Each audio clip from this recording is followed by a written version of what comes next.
Le mercredi 26 juin 2019, il est 19h17, c'est l'heure de votre programme Au cœur du message. Bienvenue à tous. Il est écrit dans le livre de Deutéronome au chapitre 18, les versets 18 et 19, je cite, « Je leur susciterai du milieu de leurs frères un prophète comme toi. Je mettrai mes paroles dans sa bouche et il leur dira tout ce que je lui commanderai. Et si quelqu'un n'écoute pas mes paroles qu'il dira à mon nom, c'est moi qui lui en demanderai compte. » Ainsi, dans chaque génération, Dieu se sert de la bouche d'un homme pour parler aux hommes. Celui-ci devient du coup la voix de Dieu pour le peuple de cette génération, puisque porteur d'un message de la part du Tout-Puissant. C'est la raison pour laquelle il est dit dans le livre d'Amos au chapitre 3e que le Seigneur ne fait rien sans avoir révélé son secret à ses serviteurs les prophètes. Dans la génération à laquelle nous appartenons, un prophète majeur nous a été donné afin de préparer la seconde venue du Seigneur, selon qu'il est écrit dans le livre de Malachie au chapitre 4 et le verset 5e. « Voici, je vous enverrai Élie le prophète, avant que le jour de l'Éternel arrive, ce jour grand et redoutable. » Seulement, dans un contexte marqué par la prolifération fulgurante et ascendante des hommes appelés prophètes, qui distillent chacun son enseignement, eh bien, beaucoup de personnes se trouvent confuses. Ainsi, au sujet de William Marion Branham et de son enseignement, ce qu'on appelle couramment le message de l'heure ou du temps de la fin, beaucoup de langues ont au fait de spéculer dans tous les sens, sans même prêter une oreille pour écouter ou un regard pour voir avant de conclure. Aussi, afin d'amener les auditeurs de la radio Lumière du Soir à la connaissance de William Marion Branham et à la claire compréhension de son enseignement, ce programme se présente comme celui qui fait toute la lumière, ce qui est William Marion Branham. C'est aussi la tribune qui constate avec son public que le message apporté par ce prophète est tiré à 100% de la Bible. L'émission, en outre, permet aux auditeurs de comprendre que la vision et le but de ce prophète sont les mêmes que ceux de Paul, grand apôtre des nations.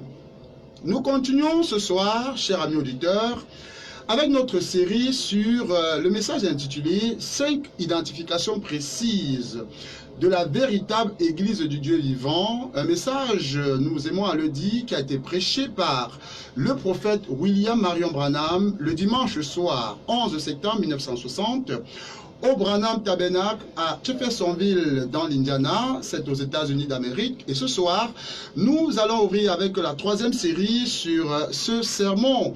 Évidemment, comme à l'accoutumée, nous sommes en compagnie du révérend docteur Bernard Zuteux, notre consultant permanent dans le cadre de cette émission. Bonsoir docteur et bienvenue. Merci mon frère, bonsoir à vous, bonsoir chers auditeurs, puisse le Seigneur bénir chacun de vous ce soir. C'est toujours un grand plaisir pour nous de vous avoir, surtout que la journée aujourd'hui n'était pas très facile avec la pluie. Oui, avec la pluie, les intempéries, bon, tout est pour la gloire de Dieu, mais en tout cas, nous portons bien et nous croyons que nos auditeurs aussi, qui sont fidèles et qui sont nombreux à notre écoute et qui voudront bien égayer cette antenne en posant de multiples questions. Donc, tout s'est bien passé pour la gloire de Dieu et nous comptons sur sa grâce pour rendre encore clair l'enseignement, la vision et le but de Frère Branham. Et je tiens à rappeler cela que pendant ces quelques productions, j'ai eu l'impression que parfois certaines personnes se braquent un peu lorsqu'ils entendent dire Frère Branham a dit. J'aime à le dire, l'important n'est même pas de dire que Jésus-Christ a dit, Paul a dit, mais si ce que vous citez après ne conduit pas quelqu'un à Christ, alors la chose est déplacée. Même si vous dites que l'apôtre Pierre a dit, mais si le but qui est derrière n'est pas de conduire quelqu'un à Christ, alors c'est une écriture déplacée. Donc, que les frères Branham disaient souvent, quand vous allez au restaurant, on vous sert un bon poulet, pendant que vous le mangez, s'il y a un os à l'intérieur, vous ne jetez pas tout le poulet, vous mettez l'os de côté, vous continuez à manger le poulet. Donc, que dit Frère Branham a dit, mais ce qui est dit après, si c'est pour vous ramener au Saint-Esprit, à la nouvelle naissance à Christ en vous, alors c'est ce que nous voulons savoir. Et je tenais à mettre un point là-dessus afin que les auditeurs ne se sentent pas toujours un peu comme heurtés ou choqués, mais tout cela est simplement pour montrer que non, Comme vous l'avez dit dans votre préambule, les enseignements de ce prophète, c'est pour nous ramener au fondement apostolique. Voilà, vous êtes dans votre posture d'homme de Dieu, de pasteur. C'est normal de rappeler aux auditeurs que le but ici, c'est de ramener tout ce que nous disons ici à Christ. Absolument. Mais en même temps, je dois devoir préciser pour ceux-là qui nous prennent à cet instant sur les ondes de la radio que dans le cadre de cette émission, nous parlons exclusivement du prophète William Marion Branham. Nous voulons faire la lumière sur lui et évidemment sur son enseignement. Donc que les personnes ne soient pas peut-être surprises ou alors choquées si pendant le déroulé de l'émission, nous parlons du frère Branham à temps et même à contre-temps. Oui. L'émission, le plateau s'y prête. Oui. Il vaut mieux faire cette précision pour que des personnes ne soient pas choquées parce qu'on en a souvent vu lors des productions précédentes. Oui. Et c'est important de faire cette clarté parce que c'est le synopsis même de l'émission, c'est le contenu de l'émission. Et surtout, certaines personnes qui nous abordent ont eu vent ou alors ont eu dit sur Frère Branham des choses qui n'étaient pas correctes. D'autres, par contre, se sont contentés à lire peut-être une ou deux brochures et ont tiré des conclusions hâtives. Aussi, voulons-nous, au travers de cette tribune, ressortir les profondeurs même de son enseignement, tous les contours et les détours de ce que Frère Branham a enseigné, afin que les gens soient assez outillés pour prendre position par rapport à cela et surtout qu'ils soient renseignés du fait que derrière tout ce qui est enseigné ici, nous sommes des chrétiens, nous sommes des enfants de Dieu, nous croyons au baptême au nom du Seigneur Jésus-Christ, nous croyons à la nouvelle naissance, tous ces principes fondamentaux des Saintes Écritures par lesquels nous sommes passés. Il y a la grande différence que lorsque vous marchez conduit par un prophète, il y a le risque de vous éloigner du sentier battu est moindre. Parce qu'il vous ramène constamment au fondement apostolique, il vous ramène à ce que Paul a enseigné, il ne vient pas établir une nouvelle vision, une nouvelle doctrine. Ou alors, l'œuvre que Christ a accomplie est déjà parfaite. Maintenant, faut-il savoir comment y marcher, parce qu'il y a tellement de sujets, tellement de régions sur la terre, chacun y va de son interprétation. Il faut que Dieu ait un arbitre dans tout cela. Quelqu'un qui puisse dire, voici la direction qu'ont laissé les apôtres, voilà en quoi consiste la mission du prophète William Marion Branham. Alors, nous sommes à ouvrir ce soir la troisième série sur ce message. S'il fallait donner peut-être votre état d'esprit, votre sentiment après les deux premières productions sur ce message, cinq identifications précises de la véritable Église du Dieu vivant. Je crois que nous avons commencé à jeter les fondements et à aborder les points centraux déjà de ce message, surtout concernant la définition de l'Église et surtout l'aspect de la révélation directe qui doit unir le Seigneur avec chaque croyant. Et d'emblée, je crois que nous sommes très bien partis, surtout que j'admire beaucoup l'intérêt que ça suscite auprès des auditeurs et les questions qui sont posées aussi. Je les exhorte à en poser davantage et à donner, si possible, leur point de vue afin que nous ne nous réclamons pas du monopole de la vérité ici. Ça, il faut bien le préciser. Donc, nous restons ouverts et surtout, c'est leur intérêt qui nous motive, c'est leur intérêt qui nous amène à avancer parce qu'il ne sert à rien de vrai s'il n'y a pas quelqu'un à l'autre bout du fil. Donc, je ne peux pas encore clamer satisfaction totale, je ne peux pas, non, mais déjà, j'apprécie l'engouement, j'apprécie le rythme, j'apprécie la cadence et je crois que le Seigneur continuera à nous conduire. Voilà, et justement pour témoigner du fait que nous sommes assez ouverts aux auditeurs, nous ouvrons le standard à n'importe quel moment, pendant que nous sommes dans le déroulé de l'émission. Si vous avez une question, si vous avez une préoccupation, vous pouvez nous écrire, vous pouvez également appeler, tout dépend de vous. Donc je vais vous communiquer les numéros pour ceux qui nous prennent peut-être pour la première fois. Vous pouvez noter donc le 6 73 37 37 73, également le 6 95 10 10 67, je me répète, le 6 73 37 37 73, le 6 95 10 10 67. Voilà donc pour les numéros sur lesquels vous pouvez appeler dans le cadre de cette émission. Alors, Dr. Bernard, d'entre deux jeux, nous voulons reprendre la lecture du livre de Romains au chapitre 12. On lira du premier verset au verset 3e et par la suite, on va prendre les paragraphes 31 et 32 de notre brochure. Alors, je vais commencer par lire dans la Bible, le livre de Romains, chapitre 12, à partir du verset 1er, et je vais lire jusqu'au verset 3e. Il est écrit: « Je vous exhorte donc, frères, par les compassions de Dieu, à offrir vos corps comme un sacrifice vivant, saint, agréable à Dieu, ce qui sera de votre part un culte raisonnable. Ne vous conformez pas au siècle présent, mais soyez transformés par le renouvellement de l'intelligence, afin que vous discerniez quelle est la volonté de Dieu, ce qui est bon, agréable et parfait. Par la grâce qui m'a été donnée, je dis à chacun de vous de n'avoir pas de lui-même une trop haute opinion, mais de revêtir des sentiments modestes, selon la mesure de foi que Dieu a départie à chacun. Ça, c'est pour le livre de Romains, chapitre 12, du verset 1er au verset 3e. Maintenant, dans la brochure 5 identifications précises de la véritable Église du Dieu vivant, au paragraphe 31, d'ailleurs, je vais prendre les paragraphes 31 et 32, il est dit ceci. Or, Israël a été le peuple de Dieu jusqu'à ce que, entre parenthèses, ce qui se trouve dans Actes 7, 38, si vous prenez des notes, jusqu'à ce qu'ils soient appelés l'Église de Dieu. Parce qu'ils ont été appelés par Dieu à sortir de l'Égypte, à sortir du monde, à quitter les autres églises, à quitter les autres religions pour marcher avec Dieu seul. Paragraphe 32. Et maintenant, c'est la même chose quant à l'Église de Dieu aujourd'hui.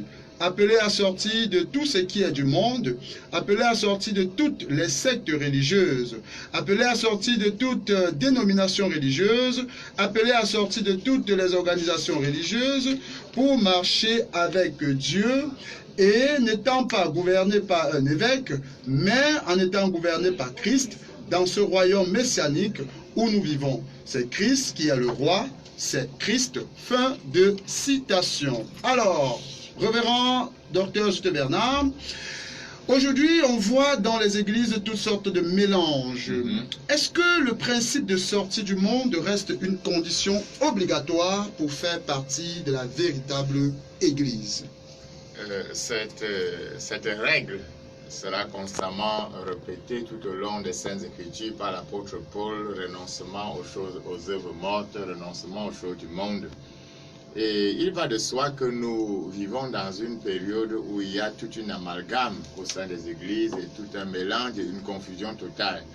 Et premièrement, vous verrez que sur le plan musical, les rythmes qui sont chantés et dansés dans les églises aujourd'hui, franchement, si vous mettez une boîte de nuit à côté d'une église, vous aurez la peine à faire le distinguo. L'enseignement qui a apporté se veut le plus attractif du monde, c'est-à-dire qu'il faut appâter soit le riche qui ainsi de suite. Et même les objectifs visés dans les lignes de prière, soit le visa, soit l'argent, ainsi de suite. Ainsi, on se demande vers quoi les gens sont axés aujourd'hui. C'est à peine si on entend parler de salut, c'est à peine si on entend parler de nouvelle naissance, c'est à peine si on entend parler de régénération ou de transformation.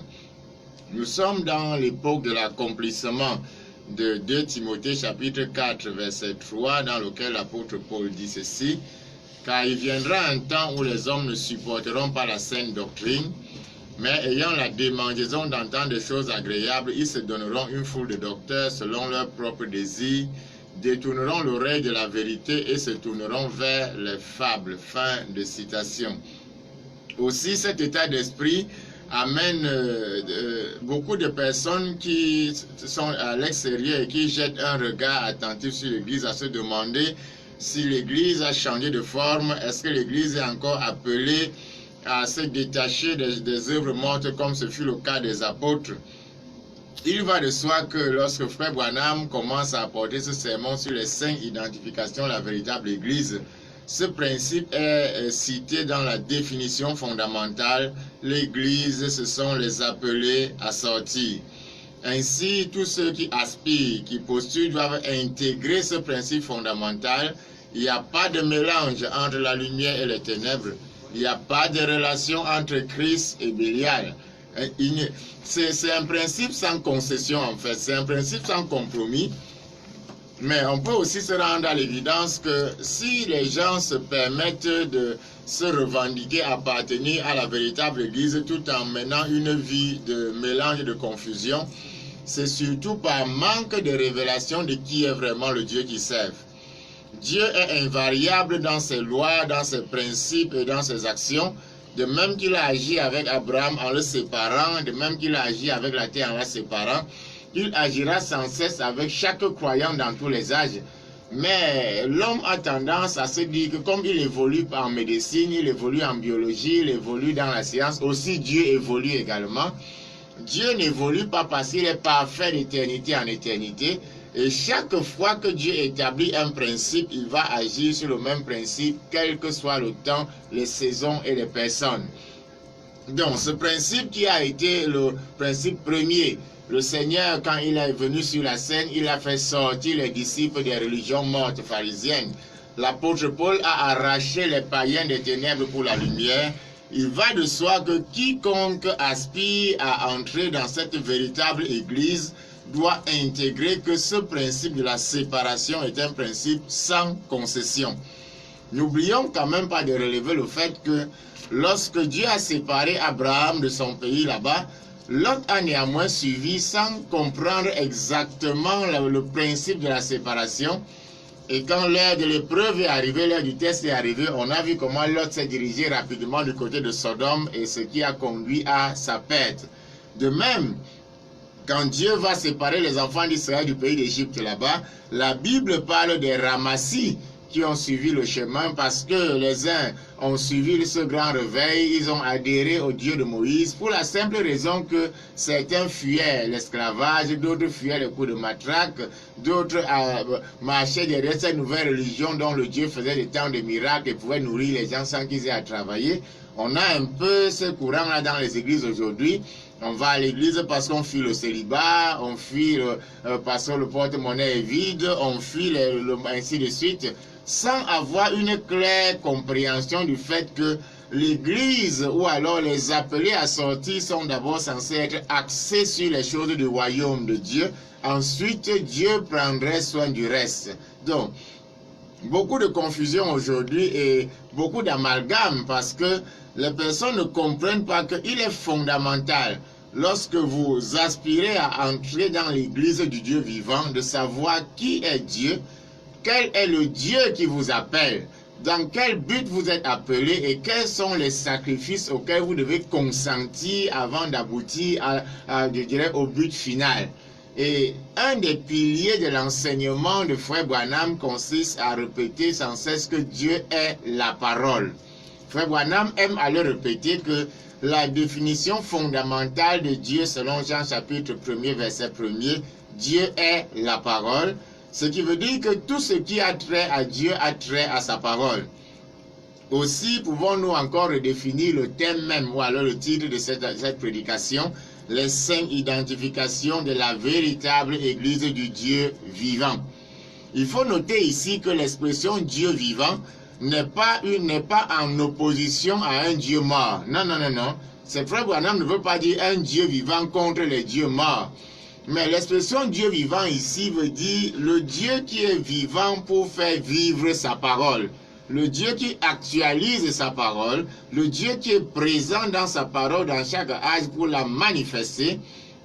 Le Seigneur Jésus-Christ, lorsqu'il s'en allait, a dit « Je m'en vais, le monde ne me verra plus, mais vous me verrez ». Comment les croyants savent-ils que Christ est vivant aujourd'hui?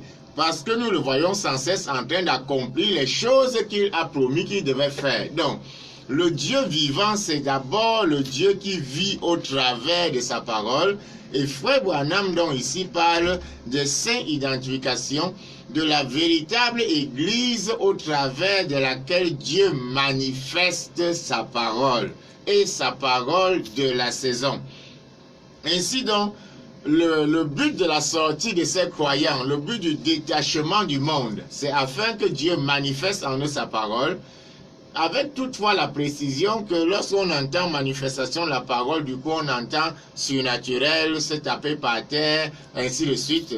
Si nous restreignons Dieu ou alors si nous bornons Dieu seulement à cela, alors on va se dire que les âges qui nous ont précédés et qui n'avaient pas cette manifestation n'avaient pas Dieu. Ou alors Jean-Baptiste n'a jamais eu Dieu dans sa vie. Mais lorsque nous parlons d'un Dieu qui manifeste sa parole, ça veut dire qu'un Dieu qui connaît la promesse qu'il a donnée à une saison précise, quand vient la saison, il intervient dans la promesse pour la manifester. Alors nous savons que Dieu est vivant. Que ce soit donc fondamental que la base ou alors le point de décollage de tous ceux qui aspirent à entrer dans la véritable Église de Dieu vivant, dont l'apôtre Paul déclare être la colonne et l'appui de la vérité, dont elle déclare être le rassemblement des premiers-nés. Ils doivent comprendre que le principe de la séparation est fondamental. Vous vous séparez des choses du monde, vous vous détachez de tout ce qui est contraire au principe de Christ, la parole, et vous naviguez en vue d'arriver au point où Dieu va manifester en vous sa parole. Je vais prendre une lecture pour nous ici, dans le livre des Hébreux au chapitre 11, au sujet d'Abraham. Écoutons le commentaire qui est fait au sujet d'Abraham, qui est sorti en pèlerin. Hébreux chapitre 11, je voudrais prendre versets 8 et 9. Il est dit ceci. C'est par la foi qu'Abraham, lors de sa vocation, obéit et partit pour un lieu qu'il devait recevoir en héritage, et qu'il partit sans savoir où il allait.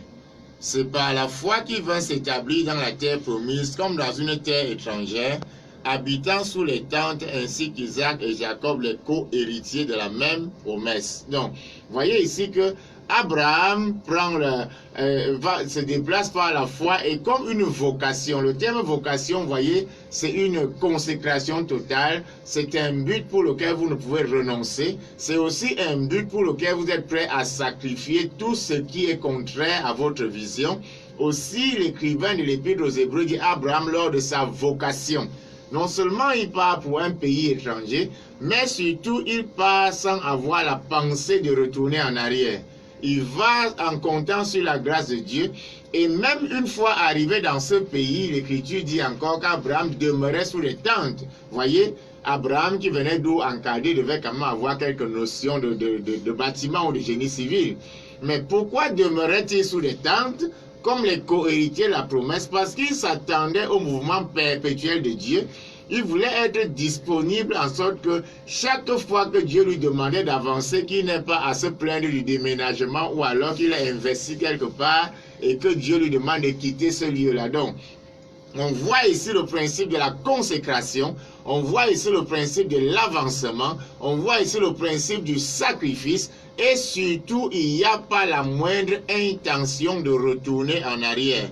Ce qui est relevé aussi au verset 13 de Hébreux 11, verset 13 à 15, je veux lire. C'est par la foi qu'ils sont tous morts sans avoir obtenu les choses promises, mais ils les ont vus et salués de loin, reconnaissant qu'ils étaient étrangers et voyageurs sur la terre. Ceux qui parlent ainsi montrent qu'ils cherchent une patrie. S'ils avaient en vue les choses d'où ils étaient sortis, ils auraient le temps d'y retourner. Fin de citation. Donc, si Abraham était sorti parce qu'il cherchait un Dieu qui a lui donné les richesses ou les terres qu'il avait abandonnées, il aurait eu le temps de retourner quand la famine s'était abattue dans le pays. Si Abraham avait des visées sur les choses matérielles du monde, il aurait le temps d'y retourner. Or, beaucoup de personnes aujourd'hui n'adhèrent à l'église que parce qu'on leur a promis, on va prier, vous allez avoir de l'argent, on va prier. Voyez, aujourd'hui, le Dieu qui fait Abraham et qui fait Lazare est un peu devenu un Dieu. On ne croit que le Dieu qui fait le riche aujourd'hui. Pourtant, la Bible dit qu'il fait le riche, il fait le pauvre. Donc, le principe de sortie doit être intégral, il doit être sans concession. Et je dirais même que vous devez sortir sans poser à Dieu de conditions, un peu comme Shadrach et Meshach et Abednego, qui ont dit, même si l'Éternel ne bénit pas, nous servirons l'Éternel, parce que c'était un service sans condition. Vous sortez sans avoir en vue les choses terrestres, vous sortez sans avoir en vue, Dieu va me donner un jet, il va donner ceci et cela. Votre seule vocation, votre seul but, c'est que Dieu soit un instrument entre les mains de Dieu au travers duquel il peut manifester sa parole. Donc, Frère Branham va réitérer cela. Il va réinsister là-dessus constamment au travers de ce sermon que Église veut dire les appeler à sortir. Donc, quand vous sortirez de chez vous dimanche matin et vous direz je vais à l'église, dites plutôt je vais dans les quatre murs. Je vais dans... Mais le terme église en soi-même veut dire c'est un rassemblement de personnes qui sont détachées du monde, qui ne s'habillent pas comme le monde, qui ne fréquentent pas les lieux du monde, qui n'ont pas les mêmes plaisirs que le monde, mais surtout qui sont consacrés au Seigneur afin d'être des vases au travers desquels Dieu va manifester sa parole. Ce ne sont pas des personnes, il faut préciser aussi, qui cherchent à faire des grands miracles pour épater la société, qui cherchent à voir quelque chose qui soit un appât pour attirer le bourgeois ou alors qui que ce soit à l'église. Mais c'est des personnes humbles, modestes, consacrées à Dieu, qui se sont détachés et qui ont carrément fait volte-face. Frère Branham aimait souvent dire, la repentance se fait volte-face comme au service militaire. Vous regardez à gauche, on dit demi-tour, droite, vous regardez à droite, sans avoir encore d'arrière-pensée pour ceux qui se trouvaient à gauche. Et pour terminer, j'aimerais rappeler que les lecteurs de la Bible savent très bien que lorsque les enfants d'Israël sont sortis de l'Égypte, Dieu a déployé de grandes œuvres surnaturelles pour les en faire sortir, mais ils sont sortis de l'Égypte, mais l'Égypte n'est pas sortie d'eux. La preuve, c'est qu'en chemin, on s'est rendu compte que les corps étaient sortis d'Égypte, mais le cœur y était resté. Petite épreuve, nous avions l'ail de l'Égypte, nous avions les tombes en Égypte. Puisque l'Égypte n'était pas sortie d'eux, alors ils sont morts au désert. Mais Josué et Caleb, ils sont sortis non seulement de l'Égypte, mais de qui l'Égypte était sortie aussi, sont arrivés à la terre promise. Donc, séparation, détachement, abandon total, sans possibilité de retour, une seule vocation désormais, Christ manifesté en vous. Lorsqu'on vous entend parler, Dr. Zute Bernard, on a véritablement l'impression que ce sont ces petits détails que les gens négligent. Oui. Vous avez parlé tout à l'heure des rythmes musicaux. Quelqu'un vous dira non, c'est le message qui compte, le rythme ne compte pas. Il y en a qui vous diront que non, vous, les habillements, l'habillement, c'est... Chaque musique véhicule un esprit. J'allais vous poser cette question. Est-ce que ce sont donc ces détails, ces petits détails que l'on néglige, qui fait véritablement problème avec Dieu? Ces détails qui permettent surtout au diable de s'infiltrer à l'église, et l'église est complètement aveugle pendant que l'ennemi agit dans l'église.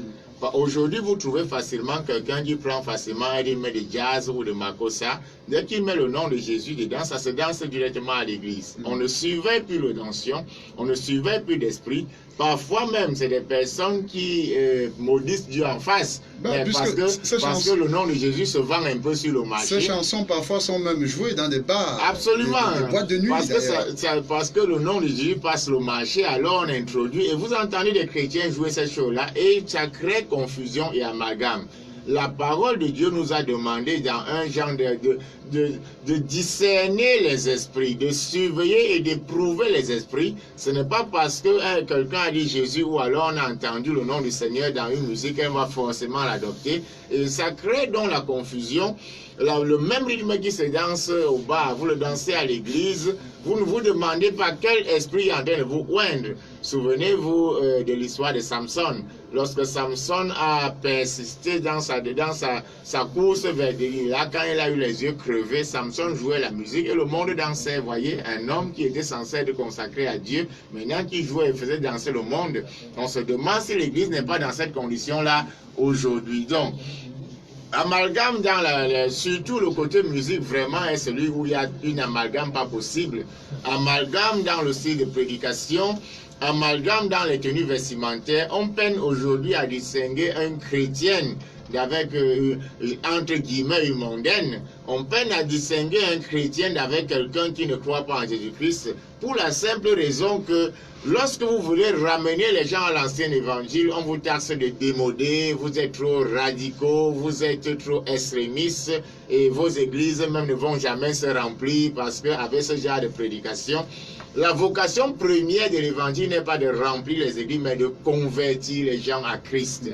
Et il faut bien que les gens intègrent que suivre Christ c'est un sacrifice. Parce qu'il a dit, si quelqu'un veut me suivre, qu'il renonce à lui-même. Ça veut dire qu'il va renoncer à ses prestiges, il va renoncer à son ego, il va renoncer à sa popularité, il va renoncer à son charme. Vous allez cesser de vouloir la plus belle des femmes, la femme la plus vue du quartier, la plus je ne sais pas quoi que ce soit. Vous allez renoncer à votre amour propre et devenir le moins que rien pour servir le Seigneur. Je sais que ce genre d'évangile, ce n'est plus accepté, mais Frère Branham dit ici, pour entrer dans cette véritable église, ce passage est obligatoire.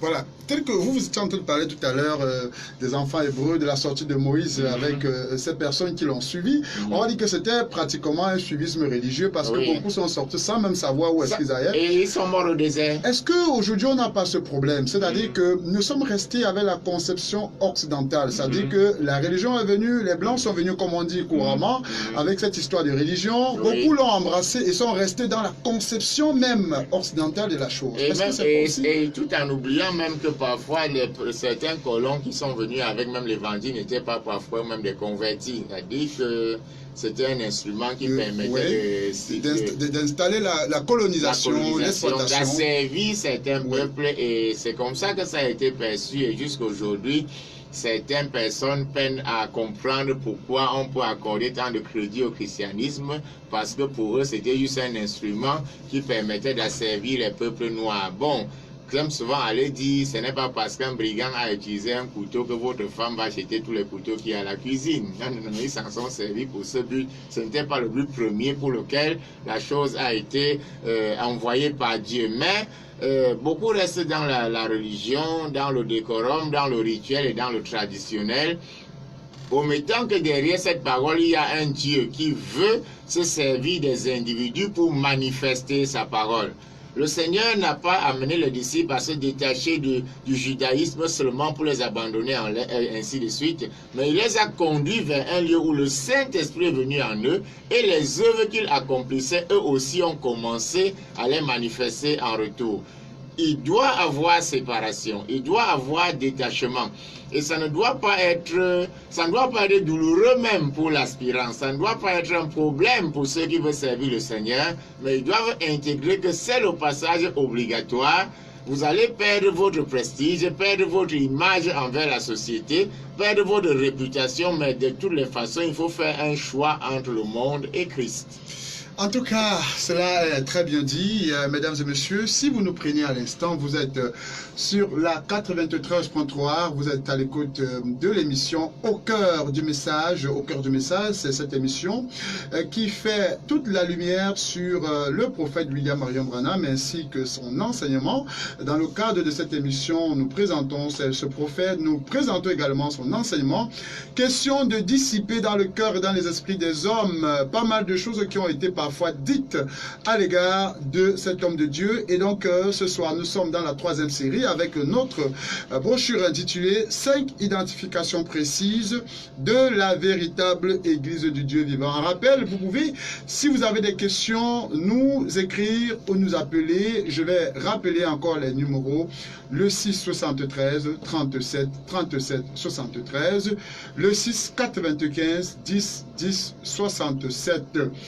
Alors, Dr Juste Bernard, chaque fois que le prophète définit le mot église, il parle de sortie du monde. Et moi, j'ai envie de savoir ce soir, et certainement quelqu'un quelque part, c'est quoi le monde, au sens, sur le prisme du prophète Branham. Non seulement sur le prisme du prophète, mais aussi des Saintes Écritures. Très bien, parce oui. qu'on entend ce mot pratiquement dans la bouche de presque tous les chrétiens. C'est bien arrangé parce qu'on va dire, mais il définit seulement au sens du prophète. Bon, oui, au sens même des Écritures. C'est quoi le monde? Quelle que soit la tendance religieuse des gens, vous entendez quelqu'un dire, je ne suis plus du monde, les mondains, ainsi de suite. Parfois, même certaines personnes qui vont pas à l'église se trouvent un peu gênées d'être, de se voir greffer le titre très peu glorieux de mondain. Donc, il convient de se demander qu'est-ce que le monde, parce que c'est, mais surtout le monde par rapport à la véritable église. Ça, il faut le dire. Pas seulement le monde par rapport à une dénomination quelconque, pas seulement le monde peut-être par rapport à ceux qui croient le message de Frère Branham ou ceux qui vont, je ne sais pas dans quelques églises que ce soit, mais le monde par rapport à la véritable église du Dieu vivant. Ce concept du monde est utilisé à plusieurs fois par le Seigneur et par les apôtres aussi. Et on a plusieurs facettes sous lesquelles ce principe est représenté de ce qu'est le monde. Je vais prendre déjà pour nous ici dans 1 Jean au chapitre 2, versets 15 à 16, il est écrit ceci. 1 Jean chapitre 2, versets 15 à 16, je lis. N'aimez point le monde ni les choses qui sont dans le monde. Si quelqu'un aime le monde, l'amour du Père n'est point en lui. Car tout ce qui est du monde, la convoitise de la chair, la convoitise des yeux et l'orgueil de la vie, ne vient point du Père, mais vient du monde. Et le monde passe et sa convoitise aussi, verset 17, mais celui qui fait la volonté de Dieu demeure éternellement. Donc, nous savons que du mot monde est venu le mot mondanité. Mondanité, c'est définissant tout ce qui a trait au plaisir de la chair, tout ce qui a trait à l'exaltation de la chair. Et d'après le texte que nous venons de lire, le monde peut être défini par tout ce qui, dans l'être humain, est mu par les pulsions des convoitises charnelles, l'orgueil de la vie, les convoitises des yeux. Toutes ces choses-là qui, dans notre vie, nous amènent ou alors nous penchent. On nous signale qu'il y a un auditeur au bout du fil. Auditeur en ligne, allô, bonsoir. Auditeur en ligne, allô? Est-ce qu'il est en ligne, l'auditeur? Allô? Voilà, un souci certainement technique. Il va se repositionner et rappeler plus tard. Allez-y, docteur. Donc, comme je disais tantôt, selon ce texte, tout ce qui est mu par les convoitises de la chair, convoitises des yeux, l'orgueil de la vie est classé comme étant du monde. Et parfois, on peine à écouter un certain évangile qui, se passant pour le véritable, ne fait que conduire ses adeptes à aspirer continuellement aux choses de la chair. Je me demande, lorsqu'un prédicateur passe autant à mettre l'accent sur l'argent, mettre l'accent sur le prestige, quel genre d'esprit anime ce genre de personnage-là? Quel genre de... Pourquoi toujours, non, vous allez avoir visa, vous allez avoir ceci, vous allez avoir... Mais on vous dira que Jésus lui-même aimait l'argent. La preuve, c'est qu'il s'est assis près du panier pour voir comment les gens venaient donner l'offrande, par exemple. C'était simplement pour s'en servir comme un enseignement et montrer que cette veuve était capable de se sacrifier pour le royaume de Dieu. Mais ce qui est sûr, c'est que le Seigneur Jésus-Christ était un homme de très peu de besoins.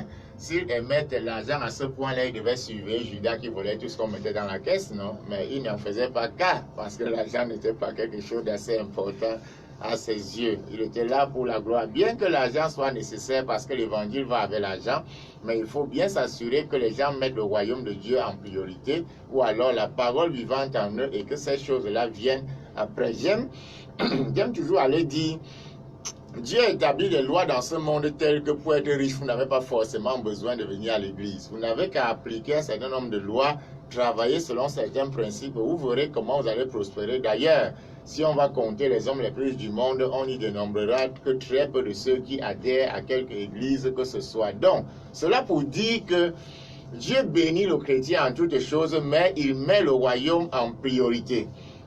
Et le monde, donc, en première définition, c'est l'ensemble de ces pulsions qui se manifestent dans les gens pour les pousser vers l'argent. Balaam était prêt à sacrifier son ministère pour de l'argent. Samson a sacrifié le sien pour la femme. Saül a sacrifié son trône pour la popularité face à David.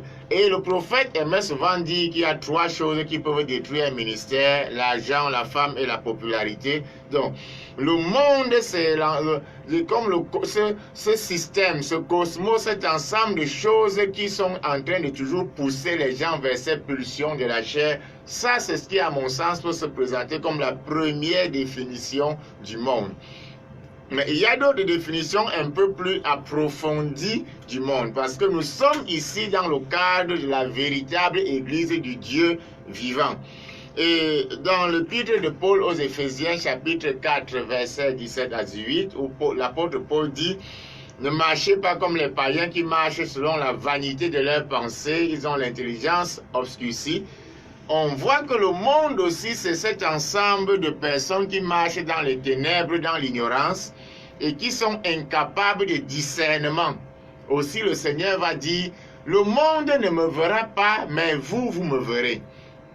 Ça ne veut pas dire que lorsque le Seigneur va se manifester au travers de l'Église, le monde ne verra pas les œuvres.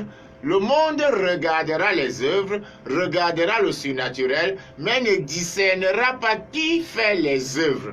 Le monde va même bénéficier des guérisons, bénéficier des prophéties, mais n'aura pas le discernement que si ces choses se passent dans l'Église, c'est la preuve que Jésus est vivant pour toujours. Donc, le monde, c'est aussi l'ensemble de ceux qui sont incapables d'avoir une claire révélation spirituelle de ce que Dieu est en train de faire dans une saison précise. Et ça, c'est ce qui est pour lui cette autre définition du monde.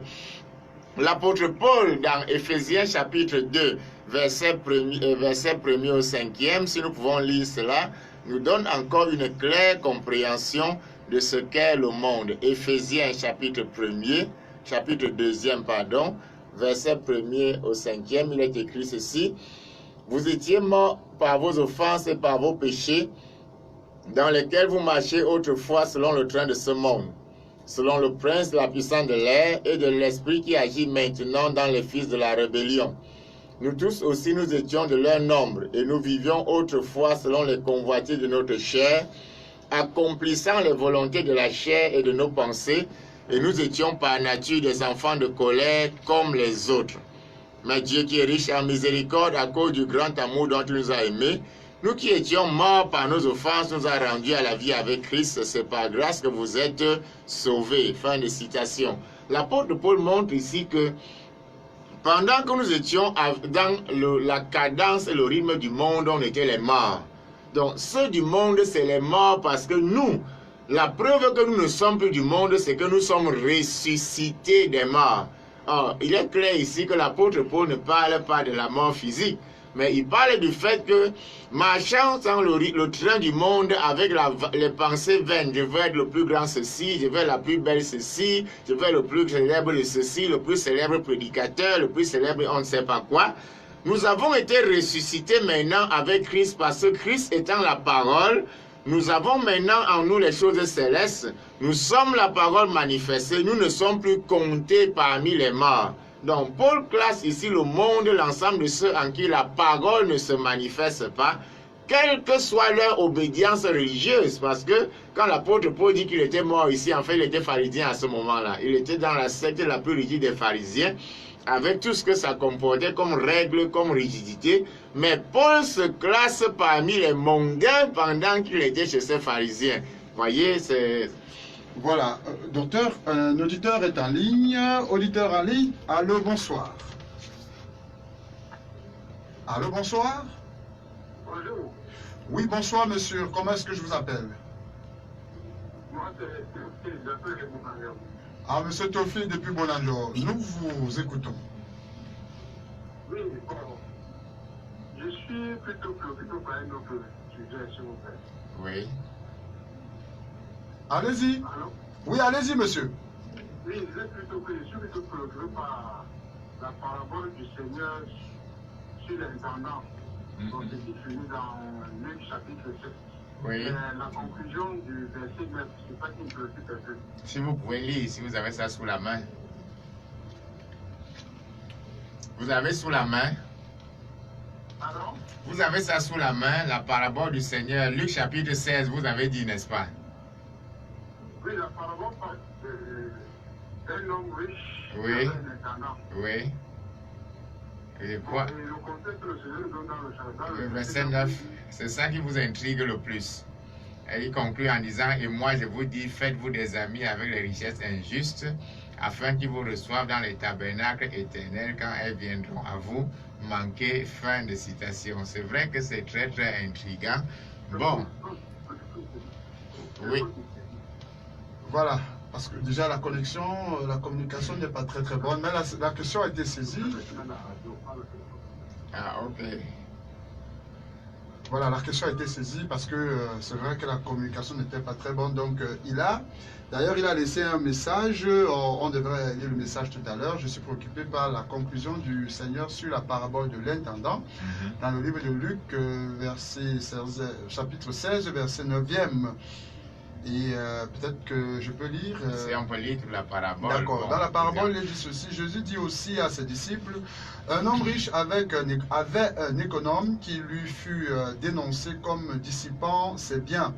Il appela et lui dit, qu'est-ce que j'entends dire de toi? Rends compte de ton administration, car tu ne pourras plus administrer mes biens. L'économe dit en lui-même, que ferai-je puisque mon maître m'ôte l'administration de ses biens? Travailler à la terre, je ne le puis. Mendier, j'en ai honte. Je sais ce que je ferai pour qu'il y ait des gens qui me reçoivent dans leur maison quand je serai destitué de mon emploi. Et, faisant venir chacun des débiteurs de son maître, il dit au premier, « Combien dois-tu à mon maître ?» « 100 mesures d'huile, répondit-il, et il lui dit, « Prends ton billet, assieds-toi vite et écris 50. » Il dit ensuite à un autre, « Et toi, combien dois-tu » 100 mesures de blé, répondit-il, et il lui dit, « Prends ton billet et écris 80. » Le maître loua l'économe infidèle de ce qu'il avait agi prudemment, car les enfants de ce siècle sont plus prudents à l'égard de leurs semblables que ne le sont les enfants de lumière. Et le verset 9e qui l'intrigue justement, notre auditeur. Et moi, je vous dis, faites-vous des amis avec les richesses injustes, pour qu'ils vous reçoivent dans les tabernacles éternels, quand elles viendront à vous manquer. C'est vrai que la conclusion semble assez intrigante comme conseil venant de la part du Seigneur, mais il convient de relever plusieurs aspects ici. Primo, le Seigneur dit que les enfants de ce siècle sont plus avertis et plus zélés que les enfants du royaume, parce que, regardez, les enfants de ce siècle mettent plus d'attachement et plus d'engouement pour accomplir les besoins terrestres que les enfants du royaume ne mettent du zèle pour accomplir les œuvres du royaume. Mais surtout la conclusion, si on peut donner juste un petit commentaire, le Seigneur semble ici s'adresser aux enfants de ce siècle. Parce qu'il dit, faites-vous les amis avec les richesses injustes. Ce qui veut dire que ce sont des richesses que vous avez gagnées de manière pas très correcte. Afin qu'ils vous accueillent dans des tabernacles éternels. Ça veut dire que c'est des personnes qui ont des tabernacles éternels dont les enfants. Donc en fait, le Seigneur conseille à ceux du monde que faites-vous des amis avec les enfants de Dieu, sait-on jamais ce que ça peut vous rapporter un jour. Peut-être avez-vous des richesses injustes, mais parce qu'il a dit aussi ailleurs, si vous donnez un verre d'eau à un de ces petits, il vous sera rendu au centuple. Et dans une de ses paraboles aussi parlant de jurement, il a dit, certains viendront et je leur dirai, quand j'avais soif, vous m'avez donné à boire. Et il a dit, où m'avez-vous vu avant de...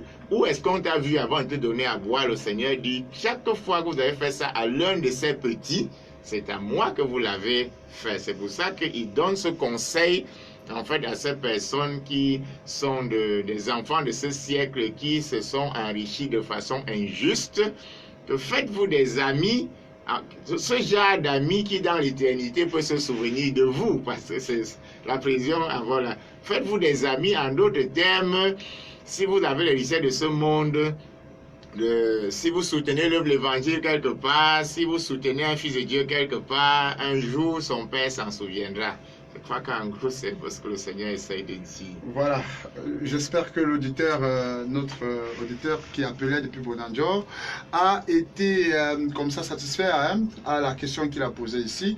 Alors, nous parlions, pour revenir à notre question, on parlait du monde et vous étiez en train de nous dire pas mal de choses. Est-ce qu'on peut y revenir, Dr. Zouté Bernard? Certainement, nous étions en train de définir le monde sur plusieurs facettes, parce que Frère Branham dit, pour être membre de la véritable Église de Dieu vivant, il faut sortir du monde. Le monde, c'est déjà l'ensemble de ces personnes qui marchent selon les plaisirs de la chair, selon les convoitises de la chair. Le monde, c'est aussi l'ensemble de ces personnes qui, face à la parole manifestée ou alors aux œuvres de Dieu, sont incapables de discernement et de révélation. Le monde, c'est aussi les morts, comme dit l'apôtre Paul. Quelle que soit l'église à laquelle vous adhérez, si vous n'êtes pas vivant au chaud de la parole, vous êtes un mort et classé du monde. Et en dernier lieu, je vais prendre une déclaration de Frère Branham que j'aime souvent citer à ce sujet, dans le sermon intitulé « Les douleurs de l'enfantement », au paragraphe 172 à 174, dans lequel Frère Branham dit « Ésaü, qui était un homme avec des œuvres assez bien, était un homme du monde. » Nous connaissons l'histoire d'Ésaü, le jumeau de Jacob, qui s'occupait de son père, chassait le gibier. Et Frère Branham va dire, Ésaü faisait ces choses qui étaient bien pour un enfant, honorait son père et sa mère, mais ne considérait pas ces choses-là du point de vue charnel et espérait avoir la rédemption ou alors espérait être justifié devant Dieu par ces choses-là. Là, c'est la catégorie la plus difficile des mondains là-bas parce que c'est les mondains dans l'église. Frère Branham va dire plus tard dans son sermon intitulé le asile dénominationnel, il dit Ésaü ne fréquentait pas les filles. Ésaü n'allait pas dans les boîtes de nuit. Ésaü ne menait pas une vie de débauche, mais Ésaü était un mondain. Vous voyez, là, ça devient un peu très complexe. Un mondain qui ne fréquente pas les bars. Vous touchez... justement, c'est la définition. Vous voyez, parce qu'il faut un peu hiérarchiser cette définition du mondain. Parce que beaucoup de chrétiens, comme je m'habille bien, je ne bois pas d'alcool, je ne fais pas ceci, alors je ne suis pas du monde. Ésaü avait cette chose-là très bien, mais il était un mondain. L'apôtre Paul, quand il était chez les pharisiens, était très strict sur ces choses-là, mais Paul va dire qu'il était un mondain quand il était chez les pharisiens. Donc, il y a cette catégorie de mondains qu'on a à l'église. Ne commet pas de péché au sens premier du terme, ne fume pas, ne boit pas, ne fait pas cela. Pourquoi est-ce qu'il est un mondain? Parce qu'il considère que c'est par ces choses-là qu'il est justifié devant Dieu. Il considère que Dieu l'agrée parce qu'il ne mène plus ce qu'il appelle la vie du monde. Or, le dessein de Dieu en nous détachant de ces choses, c'est en vue de manifester en nous la parole. Ces choses-là qui sont dans la vie du chrétien, qui sont comme les bases, les renoncements aux œuvres mortes, ainsi de suite, ne sont pas en elles-mêmes l'aboutissement final. L'aboutissement final, c'est que Dieu veut déverser son esprit dans le croyant et s'en servir comme un instrument pour manifester la parole. Tant que vous n'êtes pas arrivé là, vous êtes un mondain à l'église. À ce niveau, Dr. Bernard, ça touche tout le monde. Il n'y a Absolument. personne épargné parce que très souvent, on a tout fait d'appeler les gens mondains parce qu'ils ne vont pas à Et l'église. justement, Ou alors parce qu'ils ne s'habillent pas comme nous, parce qu'ils ainsi ne de lisent suite. pas les mêmes brochures. Ou que alors, nous. peut-être qu'ils sont à l'église avec nous et on s'estime un peu plus sains qu'eux. Plus spirituel. Voilà, plus spirituel, un peu plus sains. Alors on dit qu'ils sont des mondains. Frère Branham dit Ésaü était un mondain, bien qu'il ne faisait pas ces choses-là, mais il n'avait pas une claire révélation du droit d'aînesse. La preuve, c'est qu'il a vendu. Donc, vous verrez des personnes à l'église qui se comportent très bien, ont une très belle tenue, ainsi de suite, mais qui n'ont pas eu la claire révélation qu'il leur faut un véritable baptême du Saint-Esprit au travers duquel Dieu peut s'exprimer. Et le prophète dit, tant que vous fonctionnez avec Dieu sans que ce soit son esprit en vous agissant, vous êtes un mondain à l'église. Voilà qui est très bien dit, Dr. Bernard. Je vais tout simplement prendre ça aussi, comme les auditeurs, et comprendre que ce chemin, la véritable église... La précision en vaut la peine. Voyez, le texte que vous avez lu tout à l'heure d'entrée de jeu... Voilà. On me signale qu'il y a un auditeur en ligne. Auditeur en ligne, allô, bonsoir. Bonsoir. Oui, comment est-ce que je vous appelle? Hervé, Monsieur Hervé, vous nous appelez d'où, s'il vous plaît? de Maquépé. Hervé depuis Maquépé. Nous vous écoutons. Oui, excusez-moi, j'ai une question, c'est vrai que ça n'a pas avec le thème. En fait, je voulais savoir s'il est obligé de donner la dîme à l'église. Ah, monsieur veut vous savoir s'il est obligé de donner la dîme. Je crois que le sujet est assez vaste et le sujet est assez étendu. Tout simplement, je dirais en résumé, l'apôtre Paul a dit à Timothée, quand tu vas enseigner l'évangile, Timothée, n'oublie pas de rappeler que selon une ancienne parabole, il est écrit, tu n'amuseras pas le bœuf quand il foule le grain, l'ouvrier mérite son salaire. Donc, maintenant, si vous allez à l'église, vous avez un pasteur qui vous prête l'évangile, je vous renvoie la question, est-ce qu'il est obligé que le pasteur ait un salaire? Si vous êtes embarrassé pour répondre, je vais vous poser encore la question. Si vous travaillez dans une entreprise, est-ce que c'est obligé que vous ayez un salaire? Donc, si vous travaillez dans une entreprise et que ce soit obligé que vous ayez un salaire, alors il est obligatoire pour un homme qui est au service de Dieu d'avoir un salaire. C'est pour ça que l'apôtre Paul dit l'ouvrier mérite son salaire. Et le même apôtre Paul enseigne que ceux qui travaillaient au temple vivaient du temple. Paul rappelant ainsi les fondements de la dîme, ceux qui travaillaient au temple vivaient du temple.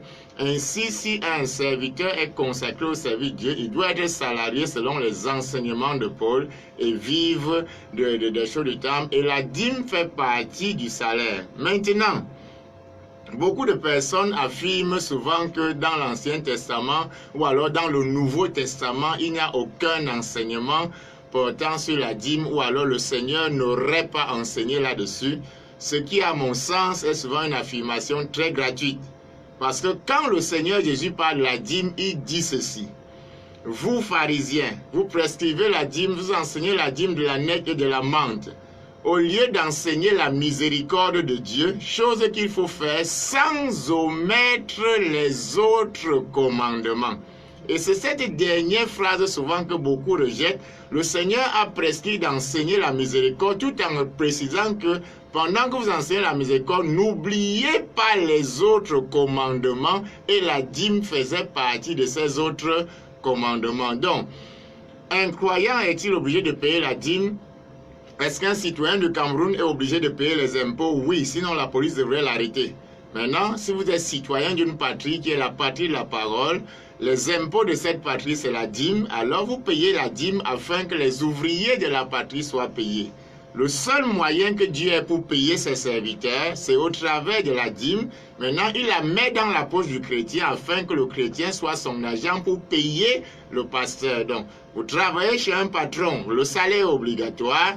Le pasteur travaille chez le patron qui est Dieu. Il doit percevoir un salaire parce qu'un pasteur qui ne prend pas de salaire, normalement, s'il veut être honnête envers Dieu, il doit démissionner parce que Dieu n'est pas un mauvais patron.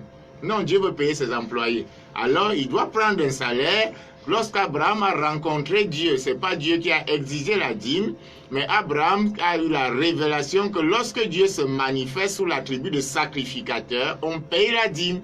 Et s'il y a un sacrificateur, il mérite son salaire, l'ouvrier le mérite comme Paul l'a enseigné à Timothée. Alors si vous avez une église, le pasteur mérite son salaire et la dîme fait partie des choses qui servent à payer le pasteur. Donc, je dis souvent que soyons simplement honnêtement équilibrés. L'apôtre Paul n'a jamais... Et un jour, pour la petite histoire, j'ai rencontré quelqu'un qui disait que bon, lui, il voit que la dîme, ce n'est pas normal. J'ai dit, d'accord, je vous propose une autre alternative. Vous ne payez pas la dîme, moi j'ai une autre écriture que j'aimerais vous accomplissiez. L'apôtre Paul dit ceci, que celui à qui on enseigne fasse part de tous ses biens à celui qui lui enseigne. Donc, moi je ne prends même plus la dîme, je prends tout. Je prends tout maintenant. Maintenant, c'est moi qui vais repartir. C'est aussi Paul qui a enseigné cela. Donc, parfois les gens s'amusent un peu avec les écritures, un peu de cette manière. La dîme, pour un chrétien qui est citoyen d'une patrie, sa patrie c'est la parole, cette patrie a les ouvriers qui doivent avoir un salaire, alors il paye sa dîme afin que les ouvriers de Dieu aient aussi leur salaire. Donc, j'espère que j'ai fait de mon mieux pour essayer d'éclairer la lanterne de cet auditeur qui se sente libre de me relancer. Il est toujours en ligne, monsieur.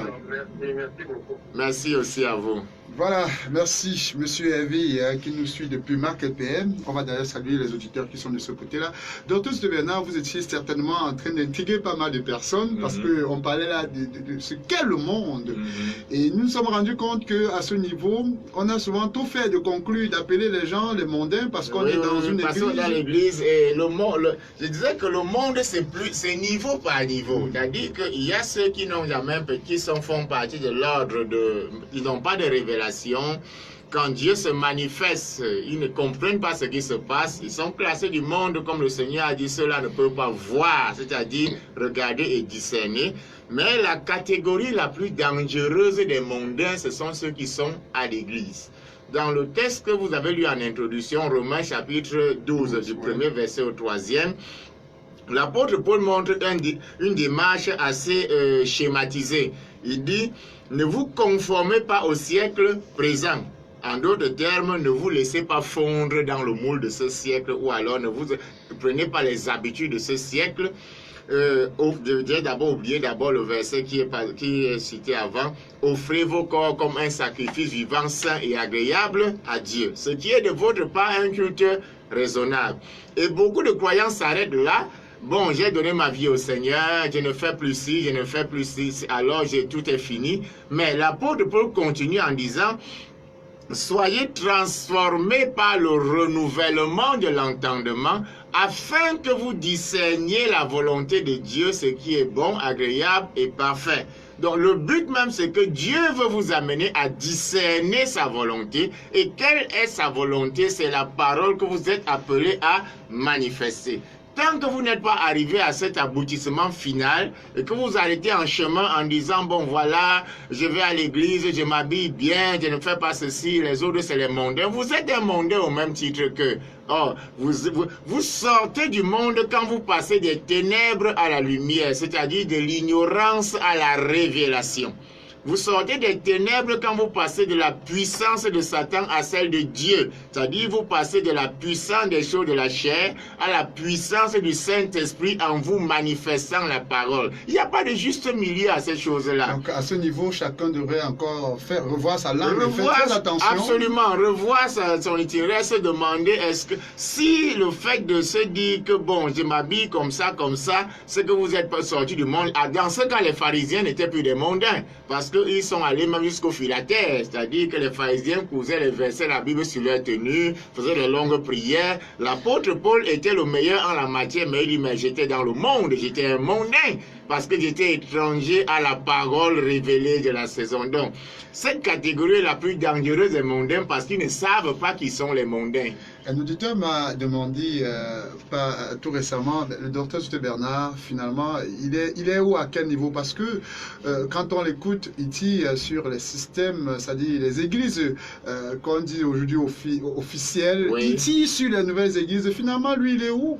Il est pour bon, la vous parole. Répondez, docteur Souté Bernard. Simplement que nous ne sommes...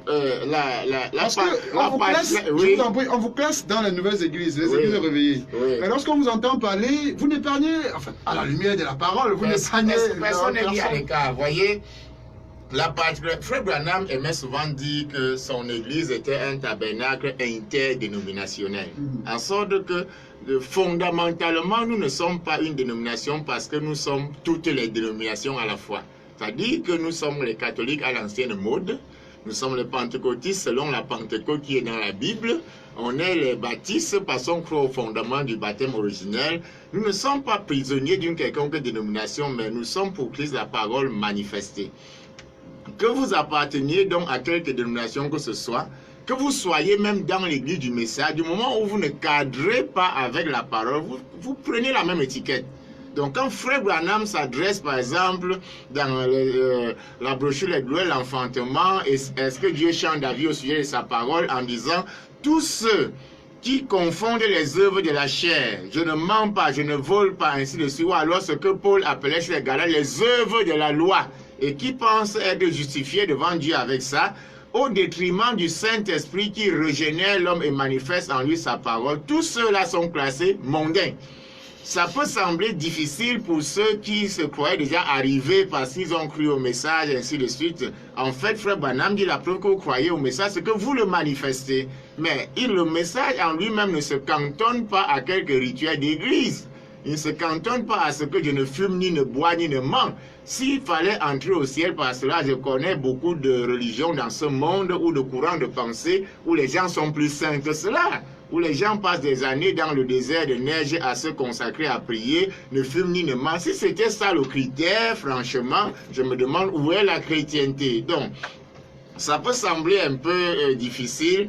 Et je crois que c'est même ça le propre de ce message, c'est de n'épargner personne, mais y compris nous qui parlons. Ça n'épargne personne. Et c'est aussi le but de l'émission. Absolument. Frère Branham est envoyé comme prophète afin de tailler des croyants pour qu'il y ait une épouse pour Christ. Il n'est pas envoyé pour que les gens se rassemblent en disant nous avons un prophète, que ça devient un slogan comme un fan club. Nous avons un message. Non, c'est que les gens soient taillés du monde, taillés des ténèbres, taillés des choses, des passions du monde, taillés de l'ignorance pour être conduits à la révélation. Souvenez-vous, monsieur Emmanuel, lorsque nous commencions cette série, le premier paragraphe qui était lu dans la Bible était où le Seigneur disait « C'est sur le rocher que je bâtirai mon église ». Donc, la révélation directe part du Seigneur vers le croyant manifeste cette parole, Tant que ce n'est pas le cas, il est classé mondain. Voilà, qui est très bien dit, Dr. Juste Bernard. On va évoluer dans cette émission. Le prophète revient aussi sur cette expression de secte. Il parle de sectes religieuses. Alors, que devons-nous comprendre par cette expression dans ce contexte, c'est-à-dire l'expression secte dans le contexte où nous sommes? Dans le paragraphe 32, il a relevé cela, ceux qui sont membres de cette église sont appelés, si je peux relire le paragraphe 32, Frère Branham dit ceci, et maintenant c'est la même chose quant à l'église de Dieu aujourd'hui, appelée à sortir de tout ce qui est du monde, appelée à sortir de toutes les sectes religieuses, appelée à sortir de toute dénomination religieuse, appelée à sortir de toutes les organisations religieuses pour marcher avec Dieu. Donc, Frère Branham relève ici un point assez sensible quand il dit appeler à sortir des sectes religieuses. Surtout qu'on taxe beaucoup le mot d'églises secte, aujourd'hui de absolument. secte, Le mot secte est un mot qui heurte beaucoup et qui malheureusement parfois est utilisé à tort et à travers parce que le fondement même de la secte, c'est, si on peut la définir, je crois que si j'ai pu retrouver quelques définitions linguistiques, le mot secte désigne aussi primo l'ensemble ou alors des individus qui, ayant appartenu à un certain courant de pensée philosophique ou religieux, s'en sont détachés pour fonder quelque chose qui sortait des normes établies.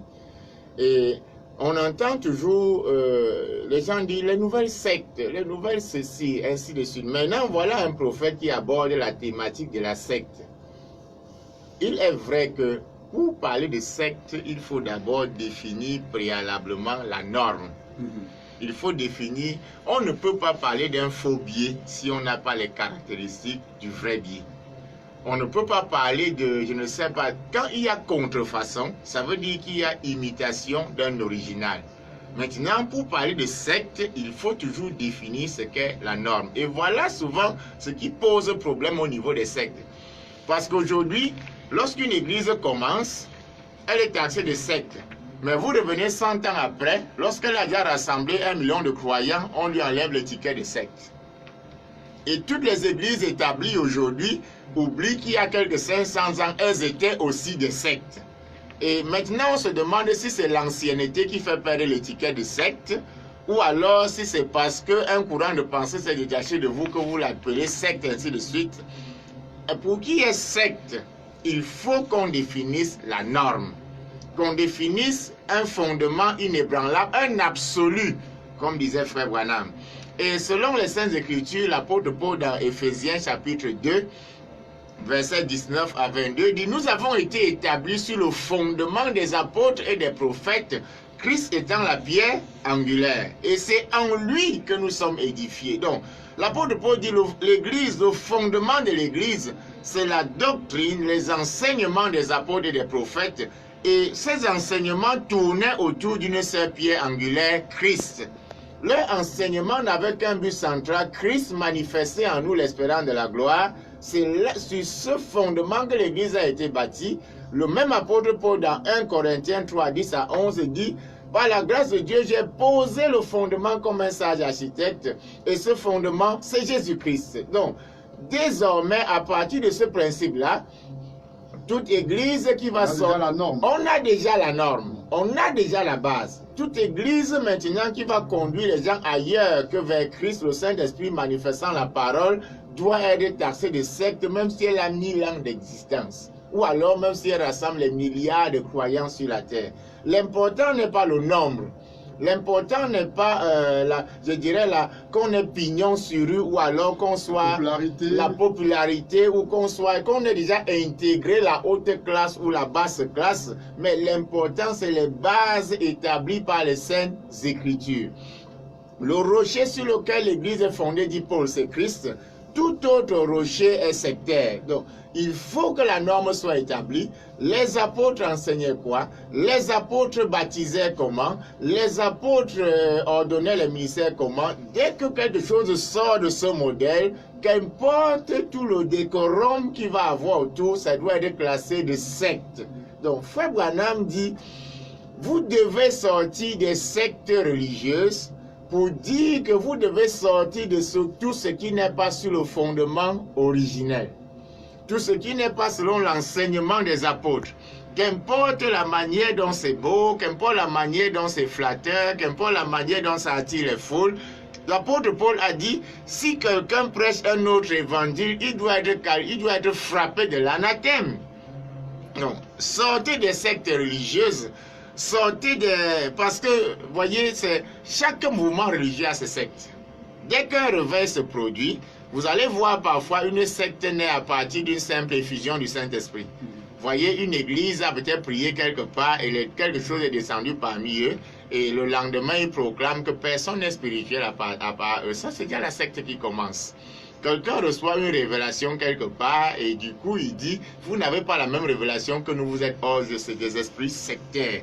Frère Branham dit, vous devez sortir des sectes religieuses. Sortir de cet esprit qui veut que tout ce qui est hors de vous soit 100% faux. Tout ce qui n'est pas vous est rejeté absolument. Le fondement originel, c'est Christ manifesté en nous. Le fondement originel, c'est la parole manifestée en nous. Si un mouvement religieux de quelque forme que ce soit ne vous conduit pas à ce principe-là, sortez de cela parce que c'est une secte religieuse. Alors, si on part de cette définition, parce que très souvent il y a amalgame au niveau de la compréhension du terme secte, tel que vous l'avez défini, il y a finalement, on va se retrouver à un renversement de situation. Je veux dire que on risque de se retrouver dans une situation où ceux qui sont parfois, ou bien ceux qui sont parfois taxés de sectaires, risqueraient d'être même justement l'original. La minorité risque d'être l'original. Et que ceux-là qui ont tendance à qualifier les autres soient eux-mêmes les sectaires. Je pense qu'il devrait avoir des tribunes assez claires et des tables assez solides sur la thématique de la secte. Parce qu'on entend tellement le titre de secte circuler qu'on se demande, est-ce qu'il n'y a pas quelqu'un qui puisse se demander, on ne peut pas parler de secte sans d'abord poser les bases de la norme. Et la norme ne peut pas être l'ancienneté. Vous pouvez, Satan, ça fait plus de 6000 ans que Satan persévère à l'église, ça ne fait pas de lui un chrétien. Dans tous les réveils, le diable a été, en Éden il a été. Est-ce que le fait d'avoir des centaines d'années vous attribue automatiquement le titre de croyant? Judas a marché avec le Seigneur, il est resté néanmoins un démon. Donc, la norme n'est pas l'ancienneté. La norme n'est pas que le système, peut-être, les pouvoirs temporaires ont fini par pactiser avec vous. La norme n'est pas que vous êtes accepté dans tous les milieux ou alors vous êtes les plus établis. Les Saintes Écritures, l'enseignement apostolique est la base établie par les apôtres et tout ce qui en dérive ou alors tout ce qui s'en éloigne, quel que soit le temps que ça peut prendre, ou les compromis, ou alors les manières qu'on essaie de se greffer en chemin, tout cela est classé de secte. Donc, comme vous disiez, si les choses sont remises sur cette base-là, on risque de se rendre compte qu'il y a des sectes qui accusent plutôt d'autres d'être sectes. Voilà, en tout cas ce soir, à partir de cet éclaircissement, il y a quand même quelqu'un quelque part qui doit être conforté. Oui. Du moins, s'il avance sur cette base qui ont été placées par les apôtres, Christ, c'est-à-dire Christ le fondement. Christ est le fondement. Voilà. L'apôtre Paul avait un seul enseignement, Christ en vous, l'espérance de la gloire. L'apôtre Pierre avait un seul enseignement, si vous avez goûté que le Seigneur est bon, approchez de lui, Pierre vivant, et vous aussi croissez en lui. L'apôtre Jean avait le même enseignement. Si quelqu'un va plus loin et demain pas là dans l'autre, tous les apôtres avaient un seul enseignement, Christ, la parole manifestée en vous. Tous les apôtres baptisés au nom du Seigneur Jésus-Christ. Si quelqu'un peut prouver le contraire, qu'il vienne avec les preuves. Et aujourd'hui, on se demande, maintenant que les autres oui, maintenant que chacun peut aller de sa déviation, qui est la secte dont finalement dans toutes ces choses? Les apôtres n'ordonnaient pas de femmes au ministère, c'était interdit. Aujourd'hui, c'est devenu presque une mode d'ordonner les femmes. Après, on va entendre les sectes. Pourtant, il y a tellement de déviance au sujet de cela. Les enseignements apostoliques étaient clairs. Si dans une église, les gens parlaient en langue, s'il n'y avait pas d'interprète, qu'on se taise. Mais aujourd'hui, vous entendez tout un méli-mélo incroyable et personne pour tirer la sonnette d'alarme et dire non, vous êtes sortis des Saintes Écritures. Mais gloire soit rendue à Dieu quand même qu'il a prévu qu'il y aurait un prophète qui ramènerait de l'ordre dans toute cette confusion-là. Donc, on ne peut pas parler de secte sans avoir défini la norme. Vous ne pouvez pas dire que vous allez prouver qu'un billet est faux sans tenir en main un original. C'est impossible. Il faut qu'on revienne aux fondements apostoliques, qu'on les définisse clairement et qu'on regarde exactement où ont commencé les dérives et que tout ce qui est hors de cette ligne soit clarifié. Donc Frère Branham dit, sortez des sectes religieuses, sortez de ce qui s'éloigne du fondement originel, sortez de ce qui s'éloigne de l'Église établie par le Seigneur et de comment elle a fonctionné avec les apôtres, jusqu'à cheminer seulement avec Dieu seul, et Dieu est sa parole. En tout cas, la norme est bien établie, elle a été assez définie ici. C'est Christ qui est le fondement. Maintenant, à partir de ce moment, chacun de nous peut voir et savoir s'il est dans une secte ou alors s'il est dans la vérité. Alors, on évolue, ce sera la dernière question pour ce soir, d'Hortense de Bernard. Le frère Branham parle, toujours dans ce paragraphe 32, il parle de sortie de toute dénomination et organisation religieuse. Et moi, je veux savoir pourquoi est-ce que le prophète insiste autant sur ce point. Frère Branham, tout au long du message, va constamment mettre un accent sur le fait que les systèmes organisationnels ont éloigné les hommes de Dieu.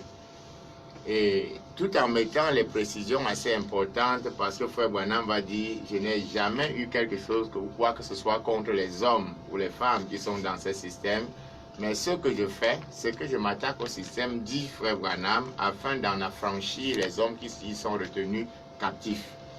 Et il convient aussi de préciser que dans le sermon, les 5 identifications de la véritable Dieu vivant, paragraphe 34, Frère Branham va dire ceci.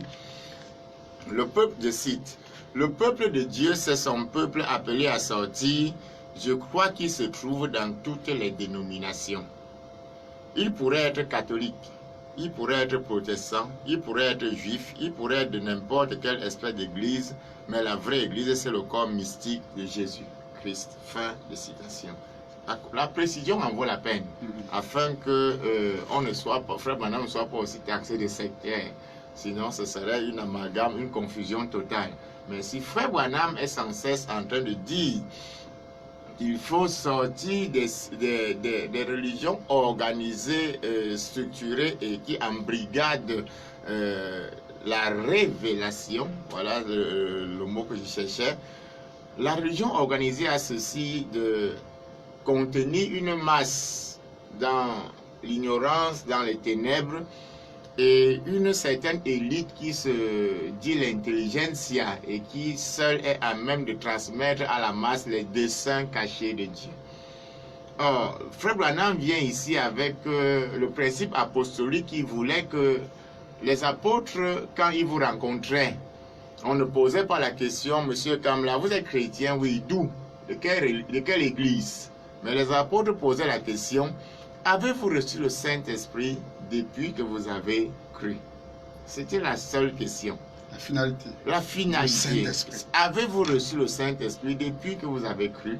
Si vous disiez non, on vous y conduisait. Si vous disiez oui, on vous serrait la main et on avançait simplement son chemin. Mais quand sont venues les religions organisées, la question a commencé à se poser, vous êtes chrétien de quelle religion? Et dès que le nom est prononcé et que ça ne concorde pas avec l'autre, on se rétracte, on vous regarde d'un œil bizarre. Ainsi, Frère Branham va dire, les organisations ont créé les guerres fratricides.